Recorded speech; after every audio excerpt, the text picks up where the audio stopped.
Dear student, आज अपने बात करते हैं केंद्रीय प्रवृत्ति के माप जो बचा हुआ था। चलो इसमें अपने पहले ये बता देते हैं, अर्थमेटिक मेन की आपको परिभाषा तो बताई थी, लेकिन एक और है जो बता देते हैं। इसमें क्या है, समांतर माध्य। समांतर माध्य की डेफिनेशन क्या है? समांतर माध्य केंद्रीय प्रवृत्ति की सबसे उपयोगी और व्यापक माप है। क्या है? समांतर माध्य केंद्रीय प्रवृत्ति की उपयोगी और व्यापक माप है। यह समस्त ऑब्जर्वेशन के मानों का योग को ऑब्जर्वेशन की संख्या से भाग देने पर प्राप्त होती है।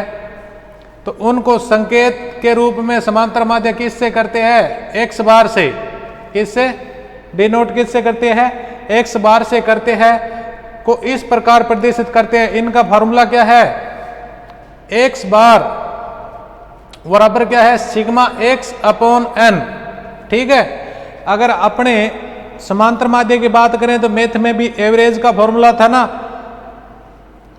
राशियों का योग बटा राशियों की संख्या।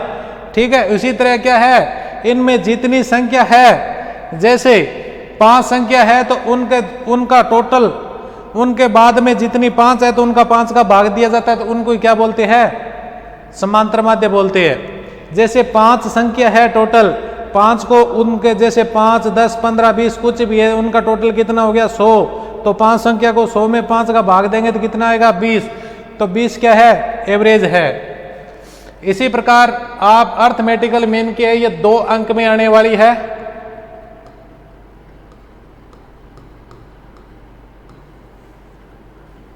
उनके बाद अपने बात करते हैं जियोमेट्रिक मीन।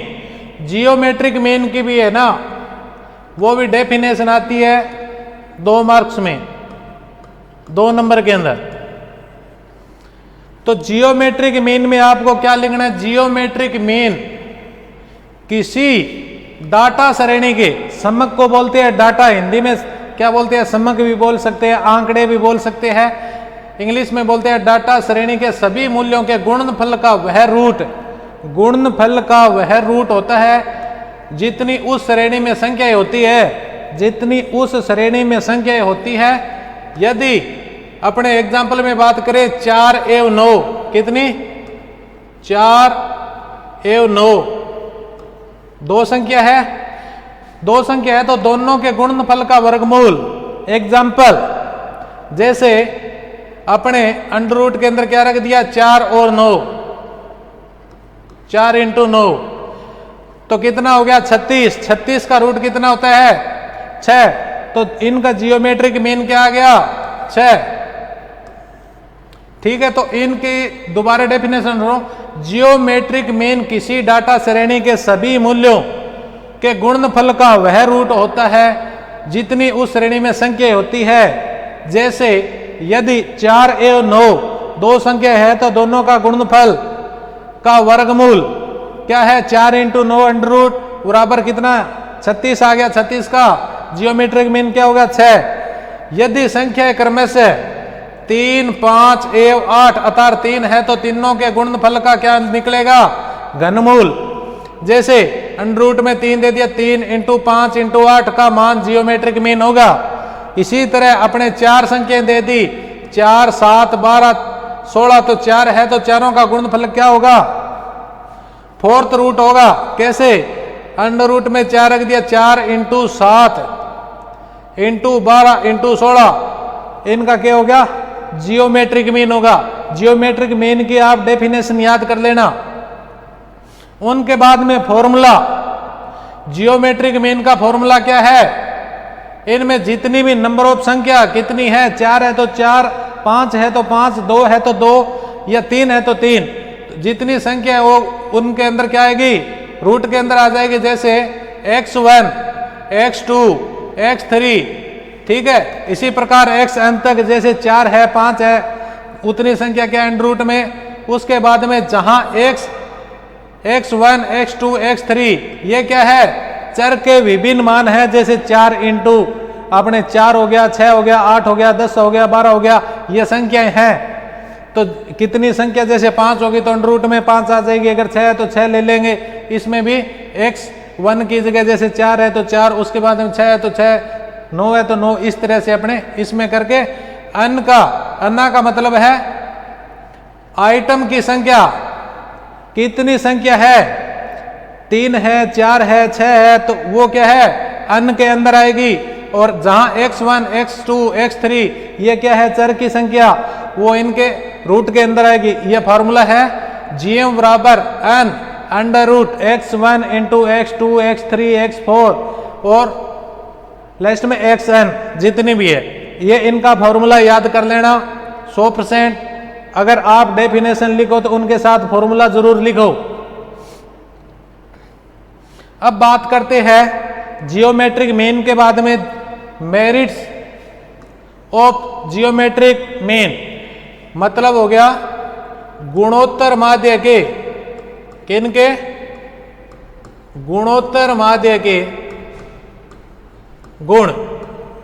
गुणोत्तर माध्य के गुण क्या क्या है? गुणोत्तर माध्य के गुण का मतलब है जियोमेट्रिक मीन का बीज गणितीय, ये आपको 100% मिलेगा। जियोमेट्रिक मीन का बीज गणितीय का मतलब बोलते हैं अलजेब्रिक ट्रीटमेंट। क्या बोलते हैं? अलजेब्रिक ट्रीटमेंट या बीज गणितीय प्रतिपादन किया जा सकता है। या तो मिलेगा बीज गणितीय विवेचन या हिंदी में मिलेगा बीज गणितीय प्रतिपादन किया जा सकता है। तो आपको इंग्लिश में अलजेब्रिक ट्रीटमेंट, जियोमेट्रिक मीन का बीज गणितीय विवेचन का मतलब यह है उनका अपने टोटल ज्ञात कर सकते हैं। ठीक है, यह समांतर माध्य, यह समांतर माध्य की भांति सभी मूल्यों पर आधारित है। यह समांतर माध्य की भांति, भांति का मतलब समांतर माध्य की तरह है, सभी मूल्यों पर क्या है, आधारित है। उसके बाद करें गुणोत्तर माध्य में सीमांत मूल्यों का कम प्रभाव पड़ता है। गुणोत्तर माध्य में सीमांत मूल्यों का कम प्रभाव पड़ता है। उनके बाद अपने बात करें तो अनुपात एवं प्रतिशत वृद्धि, क्या है, अनुपात एवं प्रतिशत वृद्धि, परसेंटेज ग्रोथ रेट का औसत एवरेज निकालने में गुणोत्तर माध्य विशेष रूप से क्या है, उपयुक्त होता है। यही कारण है कि चक्रवर्ती ब्याज दर, कौन सा, चक्रवर्ती ब्याज दर, उत्पादन, बिक्री, जनसंख्या वृद्धि दर एवं सूचकांकों के विश्लेषण में इस माध्य का क्या होता है, प्रयोग सर्वोत्तम होता है। ठीक है, सबसे ज्यादा किनका होता है, वृद्धि दर निकालने के लिए, या चक्रवर्ती ब्याज हो, चाहे जीडीपी हो, चाहे उत्पादन हो, चाहे बिक्री हो, चाहे जनसंख्या वृद्धि दर कोई भी हो, उनका क्या है, औसत निकालने के लिए, अनुपात निकालने या प्रतिशत निकालने के लिए किनका उपयोग किया जाता है, जियोमेट्रिक मीन का। अब अपने बात करते हैं गुणोत्तर माध्य को निश्चितता के साथ ज्ञात कर सकते हैं यदि संख्याओं में ऋणात्मक या शून्य न हो। गुणोत्तर माध्य को निश्चितता के साथ ज्ञात कर सकते हैं यदि संख्या में ऋणात्मक या शून्य न हो। पॉइंट ध्यान में रखना। उनके बाद में गुणोत्तर माध्य बड़े मूल्यों को कम तथा छोटे मूल्यों को अधिक महत्व देता है। गुणोत्तर माध्य बड़े मूल्यों को कम तथा छोटे मूल्यों को अधिक महत्व देता है, जिससे कि श्रेणी में संतुलन रहता है। यह गुण दूसरे माध्य में नहीं पाया जाता। ठीक है, यह तो थी इनकी मेरिट। ठीक है, गुण थे इनके। अब इनकी बात करें डीमेरिट्स, इनके क्या है, दोष।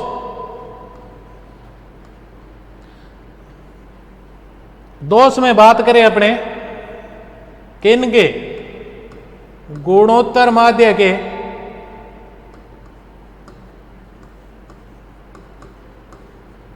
गुणोत्तर माध्य के दोष। पेपर में क्या आता है, जियोमेट्रिक मीन के गुण क्या है, दोष क्या है, हार्मोनिक मीन के गुण क्या है, दोष क्या है, समांतर माध्य के गुण क्या है, दोष क्या है, केंद्रीय प्रवृत्ति माप को उल्लेख कीजिए। ऐसा क्वेश्चन क्या है 15 नंबर में आते हैं, इसलिए आपको क्या है, गुण व दोष इनके बता रहे हैं। ठीक है, वहां कोई न्यूमेरिकल नहीं आता। गुणोत्तर माध्य का प्रयोग सीमित होता है। गुणोत्तर माध्य का प्रयोग क्या होता है, सीमित होता है। दूसरा पॉइंट देखें तो गुणोत्तर माध्य की गणना करना अत्यंत कठिन होता है। गुणोत्तर माध्य की गणना करना क्या है, कठिन है, बहुत मुश्किल है। ठीक है।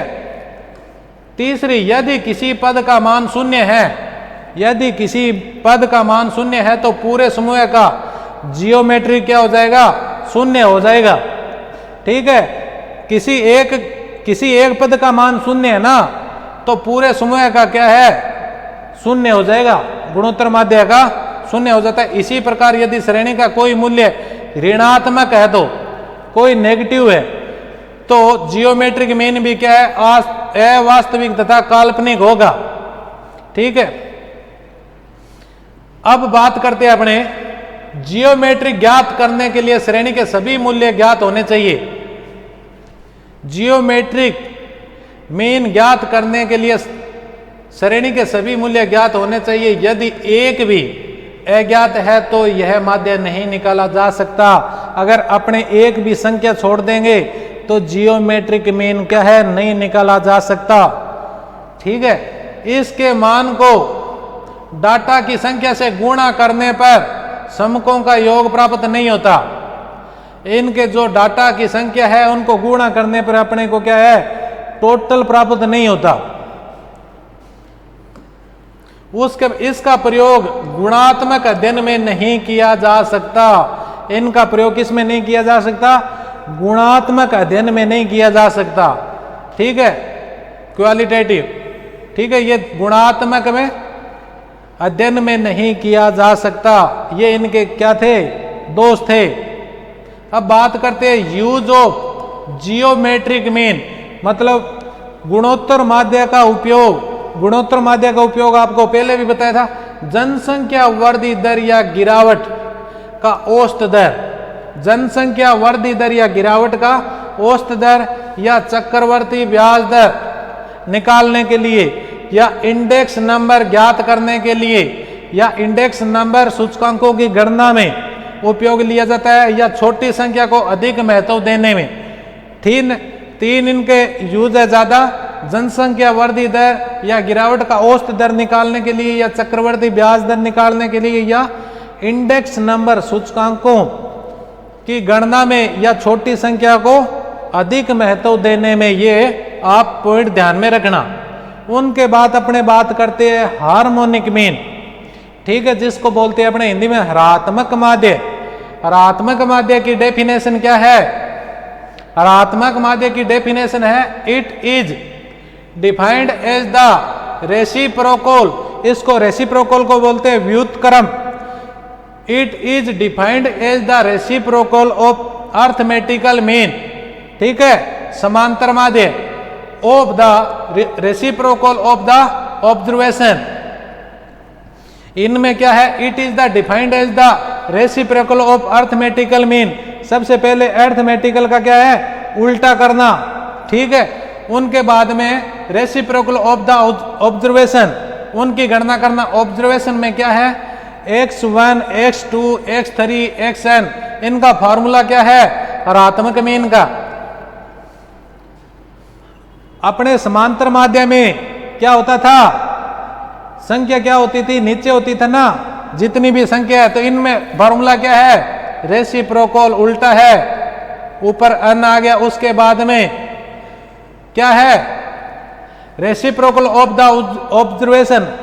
जो भी ऑब्जर्वेशन है, जैसे 4 है, 6 है, ठीक है, कोई भी है, 8 है, तो उनका क्या है, जैसे अपने एग्जाम्पल में बात करें 10 का रेसिप्रोकल क्या है, तो 1/10। तो इसी तरह ये क्या है, लिखा हुआ है 1/x1 प्लस x बटा में x1/x2 प्लस 1/x3। ये क्या है, ऑब्जर्वेशन गणना करने के लिए है। ठीक है, उनके बाद में क्या, इनका हार्मोनिक मीन निकाला जाता है। हार्मोनिक मीन का फॉर्मूला ये भी है और ये भी है। ठीक है, दोनों में से याद कर लेना, कोई ज्यादा हार्ड नहीं है। डेफिनेशन में क्या, it is the defined as the reciprocal को ऑफ द अर्थमेटिकल मीन, उसके बाद में of the reciprocal of the observation. एक ही लाइन की डेफिनेशन है, आपको हिंदी में भी बता देंगे। जैसे किसी श्रेणी के विभिन्न पदों के व्युक्त क्रमों के समांतर माध्य का व्युक्त क्रम होता है। किसी श्रेणी के विभिन्न पदों के, किसी श्रेणी के विभिन्न पदों के व्युक्त क्रम को बोलते हैं रेसिप्रोकल, ठीक है, उल्टा करना के समांतर माध्य का व्युक्त क्रम होता है। समांतर माध्य का क्या होता है, उल्टा होता है इसमें। जैसे सिग्मा रेसिप्रोकल, ठीक है, एक्स, उसके बाद में बटा में क्या है, एन, ठीक है। तो अपने एग्जांपल लेते हैं एक क्वेश्चन का, 2, 4, 6, 10 का हार्मोनिक मीन क्या होगा, ठीक है। नंबर ऑफ संख्या कितनी है, ठीक है। अन की बात करें तो कितनी है, तो 4 संख्या है, 2, 4, 6, 10, 4 संख्या है तो 4 ऊपर लिख लेते हैं। उसके बाद में बटा में क्या करते हैं, 1/2, उनको क्या है, आपको रेसिप्रोकल बताया था, तो रेसिप्रोकल 2 का क्या होगा, 1/2। उसके बाद में 4 है तो 4 का रेसिप्रोकल क्या हो गया, 1/4, उल्टा व्युक्त क्रम। रेसिप्रोकल को क्या बोलते हैं, व्युक्त क्रम। उसके बाद में 6 है तो 1/6 हो गया, 10 है तो 1/10 हो गया।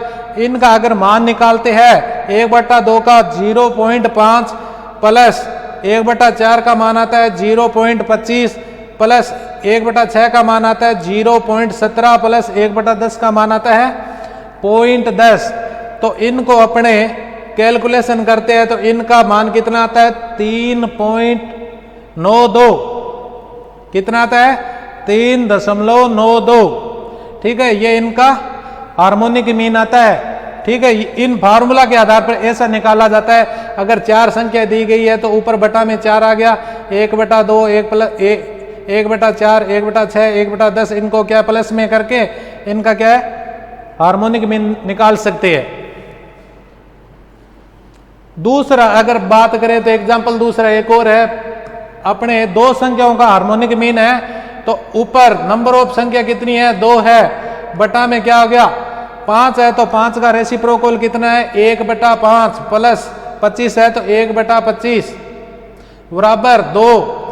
1/5 का 0.2 प्लस 1/25 का कितना आ गया, 0.04। आंसर हार्मोनिक मीन कितना आएगा, 8.33। अगर 3 संख्या की बात करें तो n बराबर कितना आ गया, 3 आ गया। उनके बाद में बटा में 1/3 प्लस 1/4 प्लस 1/5, उनका हार्मोनिक मीन 3। उसके बाद में 0.33, उसके बाद में 0.25 प्लस 0.20, इनका हार्मोनिक मीन कितना आ गया, 3.84, ठीक है। उनके बाद अपने बात करें मेरिट ऑफ हार्मोनिक मीन, तो हरात्मक माध्य के गुण क्या है, तो हरात्मक माध्य नंबर पॉइंट देखो, पहला क्या है, हरात्मक माध्य श्रेणी के सभी मूल्यों पर आधारित होता है। हरात्मक माध्य क्या है, श्रेणी के सभी मूल्यों पर क्या है, आधारित होता है, इसलिए संपूर्ण श्रेणी का प्रतिनिधित्व करता है। संपूर्ण श्रेणी का क्या करता है, प्रतिनिधित्व करता है। दूसरा पॉइंट देखो, समांतर माध्य की तरह हरात्मक माध्य का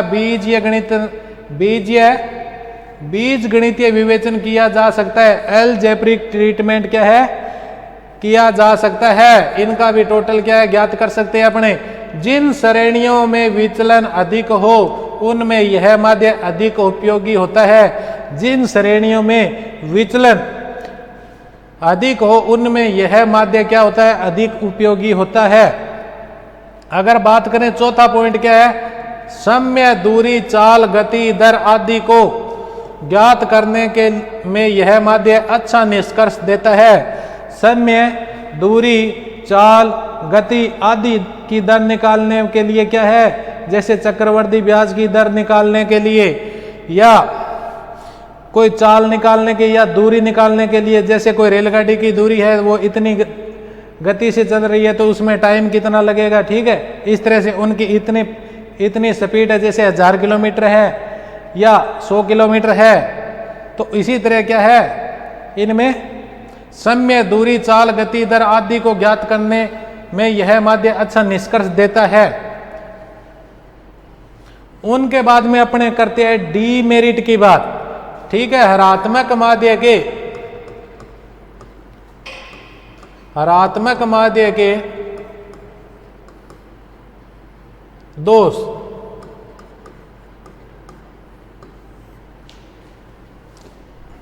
हरात्मक माध्य के दोष की बात करें तो क्या है, इसकी गणना करना कठिन है। हरात्मक माध्य की गणना करना कठिन है। सारणी से व्युत्क्रम देखना, सारणी से क्या है, रेसिप्रोकल देखना सामान्य व्यक्ति के लिए आसान नहीं है। ठीक है, तो रेसिप्रोकल को क्या उल्टा करना पड़ता है, तो सामान्य व्यक्ति के लिए क्या है, आसान नहीं है। ठीक है, इनका क्या है, ये दोष है। उसके बाद में बात करें, इसे ज्ञात करने के लिए श्रेणी के मूल्यों का ज्ञान होना, इसे ज्ञात करने के लिए श्रेणी के मूल्यों का ज्ञात होना आवश्यक है, अन्यथा यह मान ज्ञात नहीं कर सकते। इसे ज्ञात करने के लिए श्रेणी के मूल्यों का ज्ञात होना क्या है, आवश्यक है। ठीक है, अगर अपने को पता नहीं भाई 4 का क्या आएगा, 1/2 का मान क्या होगा या 1/4 का मान क्या होगा, अगर नहीं पता है तो अपने लिए क्या है, यह माध्य ज्ञात नहीं कर सकते। यह माध्य अन्य माध्यों की तुलना में छोटे मूल्यों को क्या है, अधिक महत्व तथा बड़े मूल्यों को कम महत्व प्रदान करता है, जो कि उचित नहीं है। यह क्या करता है, छोटे मूल्यों को तो अधिक महत्व देता है और बड़े मूल्यों को कम महत्व देता है, इसलिए क्या है, उचित नहीं है। इसलिए हरात्मक माध्य अन्य माध्यों की तुलना में क्या होता है, कम होता है, इनका मान कम आता है। हरात्मक माध्य को उस समय ज्ञात नहीं कर सकते जब धनात्मक के साथ ऋणात्मक संख्या भी दी जाए। इनमें क्या है, साथ में धनात्मक पॉजिटिव भी संख्या दे दे या नेगेटिव संख्या दे दे तो इनका मान क्या है, फिर नहीं निकाल सकते।